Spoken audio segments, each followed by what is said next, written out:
Hello and welcome to your daily dose of Satoshi's news. Today's date is Tuesday, the 29th of April 2025, the year BSV comes alive. Branch your threads, expand your mind with treechat.ai, or your posts put on chain. Right, let's see what we've got today. Check this out. Can you believe it? CoinMarketCap has put this post out saying, should Satoshi Nakamoto's Bitcoin be erased? Like, who has the authority and who has the power to erase Satoshi Nakamoto's Bitcoin? Like, honestly, if these shitcoiners with shit for brains can't see that BTC is not Bitcoin, that it's been hijacked by the central banks and it's centrally controlled by this lot who will, if they're going to delete Satoshi Nakamoto's BTC, they will delete anybody else's BTC that doesn't agree with them. We are literally, this is central banks 2.0 all over again. Don't like what we do, don't like what we say, don't go along with our political narrative. See you later. Coins are being wiped. This is absolutely ridiculous. And then we've got some 365 days of Bitcoin history. Quite a big one today, 29th of April. Quite looking forward to going through that. And then that'll be the end of the show. Right, let's get into it. Greg says he's Satoshi, like a cowboy in the West, riding on the blockchain that they call the very best. 1 million strong, and transactions flying free. Just wait for the terror node, you'll surely see.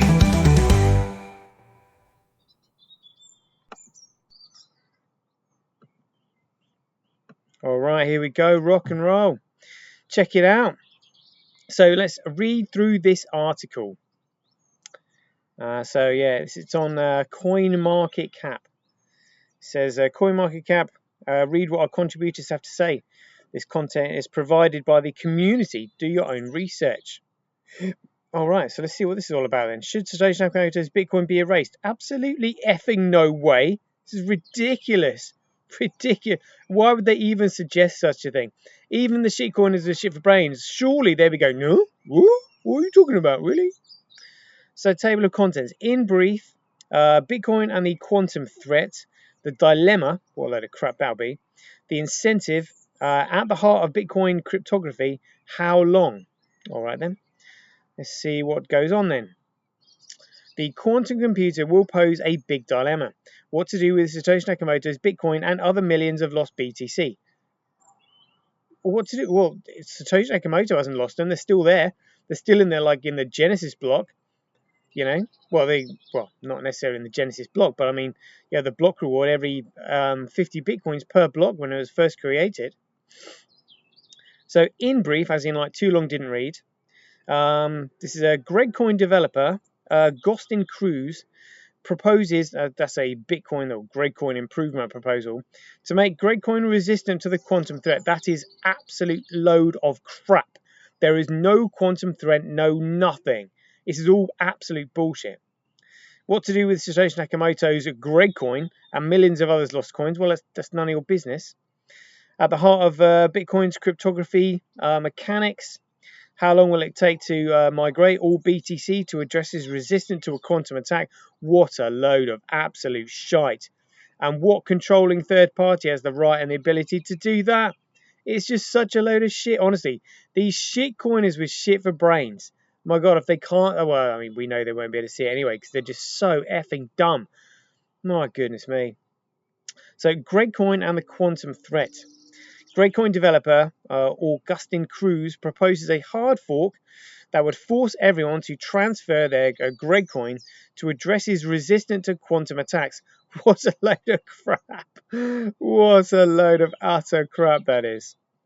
His GregCoin improvement proposal suggests a mandatory migration. Mandatory, look! It's the same people who are involved in the jibby jabby. Look, we're going to mandate the jibby jabby, and now they're going to mandate migration for a GregCoin. Unbelievable. Suggests a mandatory migration period for current GregCoin addresses, i.e. addresses secured by ECDSA. That's an elliptic curve, digital signatures, something. Elliptic curve, digital signatures, authorization, something like that. To addresses resistant to quantum computers. A quantum computer, give me a fucking break. All they do is find SHA-256 anyway. After a certain date. Grade coins that have not moved will become unrecoverable. Like, what the fuck? Honestly, this is so centrally controlled, it's ridiculous. Before addressing the philosophical and technical questions raised by this grade coin improvement proposal, let's emphasize the quantum threat is not a fantasy. Yes, it is. For Microsoft, the quantum computer will be a reality within several years, not decades. Google and IBM also predict that the major technological breakthrough is closer than many think. Scott Arson, a researcher with 25 years of experience in quantum computing, recently sounded the alarm. Again, more bullshit.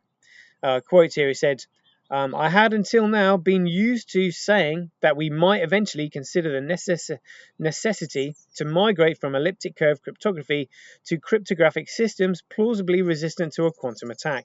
Absolute bullshit. I think today the message must be, yes, clearly, worry, have a plan. There we go, problem, reaction, solution. So Pierre-Luc Dallaire Demers, a researcher at the University of Calgary, estimates that there are about 5 years left again before quantum computing can break the elliptic curve keys that secure bitcoins.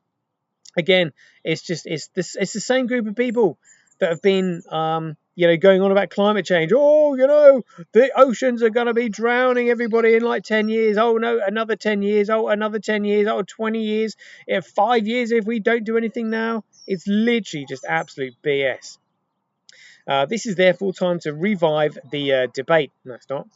The dilemma, should we prevent Google or Microsoft from taking control of bitcoins that have not migrated to resistant addresses? That is the million bitcoins mined by Satoshi Nakamoto and the other 2 million BTC estimated to be lost. Jameson Lopp published a long article on his blog weighing the pros and cons. Bullshit, bullshit, more bullshit. The cypherpunk agrees with Augustin Cruz, surprise, surprise, and recommends destroying BTC vulnerable to quantum computers. Here is his latest talk on the subject. Again, look, Peter Wool, the guy that came up with and developed SegWit. Peter Wool, the most experienced Bitcoin developer, 25 Gretcoin improvement proposals, is on the same wavelength. Yeah, and he's the one that absolutely destroyed Bitcoin. Quote here, of course, Gretcoin should be destroyed if and when, and it's a big if, the existence of a quantum computer capable of breaking cryptography becomes a credible threat. We will have no choice but to remove the ability to spend a Bitcoin securely by ECDSA cryptographically.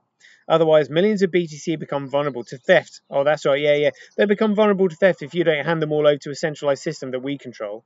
Honestly, I can't believe people can't see this. I don't see how any currency can maintain any value in such a context. And this affects everyone, even those who have moved their Gretcoin to resistant addresses, because this theft could lower the Bitcoin price. What a load of crap. So others, like CEO of Tether, do not seem overly worried. Resistant addresses, he says, will be added to the Gretcoin before the quantum threat becomes serious. Everyone alive and with access to their wallets will transfer their Gretcoins to this new type of address. And again, that address will all be custodian addresses, I bet. All lost Gretcoins, including those of Satoshi, if he is no longer alive, will be hacked and put back into circulation. Paolo Adornio 2025. This lot they are shitting themselves. Did Satoshi Nakamoto want Microsoft to get hold of his bitcoins? Unlikely. And what's Russia got to say about this? This is a commoditized network, and you got suddenly this lot saying, "Oh, we need to do this." Who the fuck are they to say this? Honestly, it's just so ridiculous. Incentive. Some point out that destroying a Gretcoins would deny the framework's foundations. First, resistance to censorship. No one should be able to deprive others of their bitcoins, not to mention the scared sacred tradition of evolving the code through a backward compatible soft forks. On the other hand, we would prevent several million Gretcoin from falling into the hands of multinationals, knowing that Microsoft recently refused to add Gretcoin to its treasury. Had to have a dig at them. Satoshi's BTC are worth about $100 billion. Those suspected to be lost forever are worth 150 billion. That's a significant pot that Microsoft could pour into the market. Honestly, this is such a load of fear porn. Oh my God. These 350 billion could easily represent more than 2,000 billion when the quantum computer is fully operational. That's more than Google's market capitalization. This leads us to another cornerstone of Gradecoin matrix, financial incentive. Oh, I bet they're going to talk about increasing it here. The 21 million BTC limit exists because we are financially incentivized not to change it. Here we go. It is with this argument that Gradecoin Core refuses to filter ordinals, which are the source of income for miners. Similarly, we're all incentivized that lost Gradecoin, including those of Satoshi, never come back into circulation. Letting Microsoft sell millions of BTC, as if they'd ever do that, impoverishes all Bitcoin holders. Conversely, preventing Microsoft from accessing lost funds would worsen no one's situation. This is such an absolute load of bullshit. No one, or almost no one, some absent-minded people will lose out, but whether by a hard fork or by the quantum computer, the result will be the same. At the heart of Gradecoin cryptography. Now let's get into the heart of the cryptographic matter. Gradecoin relies on hashing functions, SHA-256, but also on asymmetric cryptography. In the second case, it is also called public key cryptography. It is at the heart of transaction metrics and would be vulnerable to a quantum computer. Bullshit, bullshit, bullshit. The private key pairs to which BTC as Gradecoin are linked are constructed using the SEPCA 256K1 elliptic curve. It is these keys to which Bitcoins are attached by a supposedly unbreakable mathematical relationship. Creating a wallet means generating key pairs that are used to perform transactions moving Gradecoin from one public key to another. In jargon, we say that we create a UTXO, that is a small piece of code, a script. This script links a public key to an amount of BTC and number. The principle is only the corresponding private key can unlock the script to link the BTC to another public key, aka perform a transaction. In short, a wallet does not actually contain Gradecoin. It simply has private keys used to unlock UTXOs that all network nodes keep in memory. The fact is the quantum computer could decrypt a private key from a public key thanks to Shor's algorithm. Start your crypto adventure safely with CoinHouse. This link uses an affiliate program. Now that we've said it, and just try to scare the shit out of people, it is necessary to explain what types of Gradecoin addresses are vulnerable. Not all. In truth, mainly affected are the very old P2PK, pay to public key, type addresses. These addresses were simply the public key of the script. Since then, things have changed. Public keys are no longer really public. They are obscured by passing through SHA-256 hash function, which is resistant to the quantum computer. Bullshit. Bullshit. Yes, but how long? Yes, but public keys are publicly revealed at the time of transaction. In other words, if you spent part of the UTXO, the remaining BTC become vulnerable. This is one of the reasons why you should never reuse the same addresses. In short, everyone will sooner or later have to manually move their BTC to new addresses. Bullshit. And this is likely to take some time since the network's transaction throughput is limited, massively limited. James Dunlop estimates that it will take the equivalent of 6 months, but I would say it's going to take years, of block space to secure all BTC. And again, they're all going to be SegWit transactions as well.